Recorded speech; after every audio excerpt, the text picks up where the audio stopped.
congresista Mireya Pazmiño, ponente. Gracias, señor presidente. Un saludo, compañeros y compañeras legisladoras. Hoy voy a presentar el informe correspondiente a lo que es la ejecución presupuestaria desde el mes de enero hasta el mes de junio 2022. Esto se ha tratado en la comisión a la cual yo presido de régimen económico. En la actualidad, el Ecuador atraviesa una crisis económica y esto no es desentendido por ninguno de los ecuatorianos.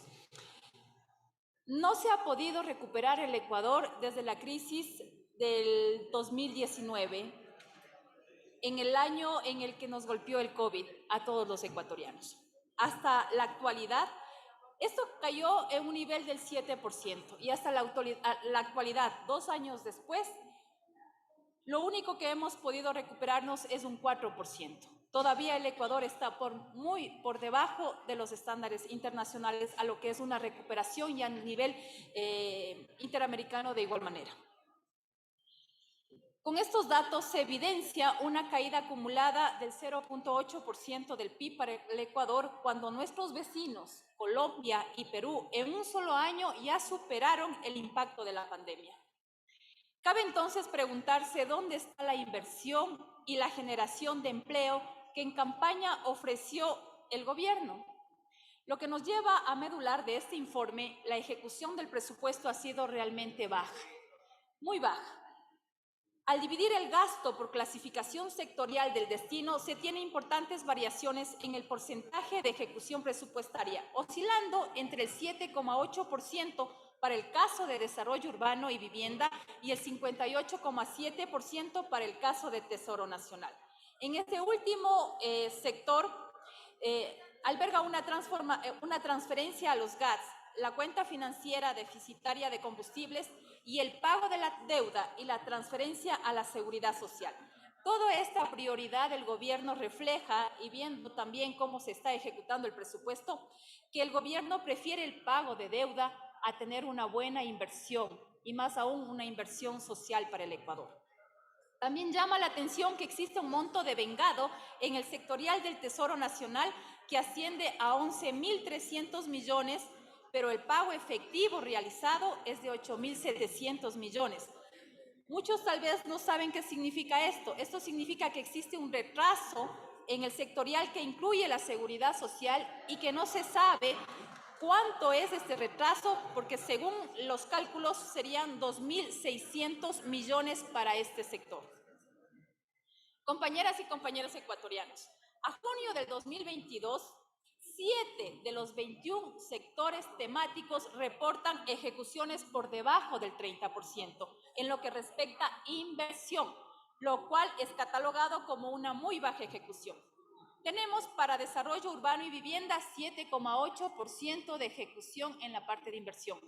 Recursos naturales 14,2%, ambiente 20%, trabajo 25%, turismo 26,1%, agropecuario 27,7%, electoral 28,8%. Esto en la parte sectorial.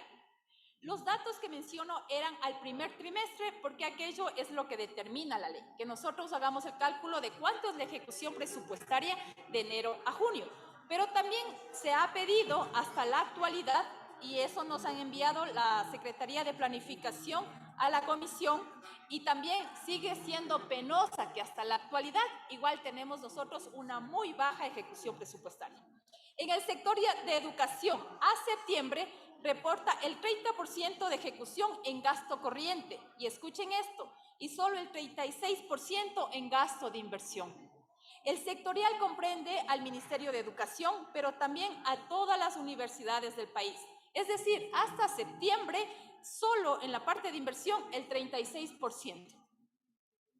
En asuntos internos, 66% del gasto corriente, que esto todos saben del gasto corriente, que es el pago de sueldos, y es penoso que el 17% de ejecución para lo que es inversión. Por eso los policías, en esta parte del sectorial, esa baja ejecución presupuestaria del 17% influye mucho a la parte de seguridad. Y ahora los policías no tienen uniformes, chalecos antibalas, municiones o incluso gasolina para los patrulleros. Y en el sectorial de salud encontramos una ejecución del 62% en el gasto corriente y solo el 20% en inversión. Todo ello evidencia que el gobierno no ha sido eficiente en la ejecución del presupuesto para el año 2022. Los presupuestos y sus ejecuciones son declaraciones de prioridades, pero es una lástima que este gobierno no esté cumpliendo ni siquiera con lo que dijo en campaña, ni siquiera con la parte social, con la parte fundamental, educación, universidades, salud.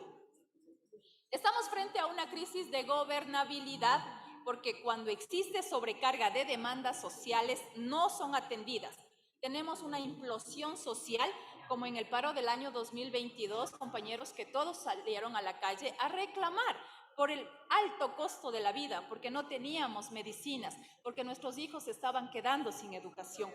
Y esto está evidenciándose que el gobierno no está ejecutando el presupuesto que existe. No se está exigiendo más dinero, se está pidiendo que ejecuten lo que ya tienen y ese trabajo no lo están haciendo el gobierno. Quiero recalcar también lo que ocurre con los desembolsos del IES. Según el informe presentado por el Ministerio de Economía, en el periodo enero a junio del 2022, esta cartera de Estado devengó un total de 2.244 millones al IES, cifra superior a los 812 millones devengados en el mismo periodo del año 2021. Pero no es transparente estas asignaciones, estos valores que fueron pagados, o si no, se mantendría, como decir, un retraso que hay para esta cartera. Finalmente, en el gasto por destino o grupos referentes a obras públicas, se encuentra que esta se sostiene un presupuesto codificado de 503 millones, pero que ha sido solo devengado 76 millones de dólares. Por eso el país está como está en cuanto a lo que es carreteras, vías de comunicación. Lo más importante, la arteria más importante de comunicación para la producción, para que se reactive la economía, no se está ejecutando el presupuesto, habiendo dinero. 503 millones de dólares asignados para obra pública y solo ejecutado 76 millones de dólares, es decir, el 15,11% de obra. Y esto debería estar a cargo principalmente del ministro de Transporte y Obras Públicas. Está también a cargo del ministro de Salud, al ministro de Educación, ministro de Energía y Minas y ministro de Desarrollo Urbano y Vivienda, pero no se ejecuta nada para lo que es obra pública. Me pregunto qué pasa con todas esas vías en construcción. Me pregunto qué es lo que está pasando con las vías en cada una de sus provincias, compañeros legisladores, que yo estoy más que segura que igual que en mi provincia me piden que sea atendida la vía Ambato, Bolívar, Babahoyo, también les han de pedir en sus provincias que sean atendidas esas vías. Dinero está, dinero existe, lo que no hay es esa voluntad política, esa conciencia de ejecutar lo que ya está asignado como presupuesto para lo que es inversión y obra pública. Por todas estas deficiencias e irregularidades en la ejecución presupuestaria, como Asamblea Nacional debemos aprobar este informe que ha sido bastante técnica. No nos hemos inventado cifras, no nos hemos hecho de manera, como muchas de las veces dicen, que de manera política, acuerdos de bancadas tratan de desinformar o tratar de impedir la gobernabilidad. Es un informe claro, técnico, preciso, con cifras de que existe una baja ejecución presupuestaria y debemos exigir al gobierno ecuatoriano que preste atención a todos nosotros. Muchas gracias, señor presidente. Muchas gracias, compañeros legisladores. Gracias, estimada asambleísta. Tiene la palabra el asambleísta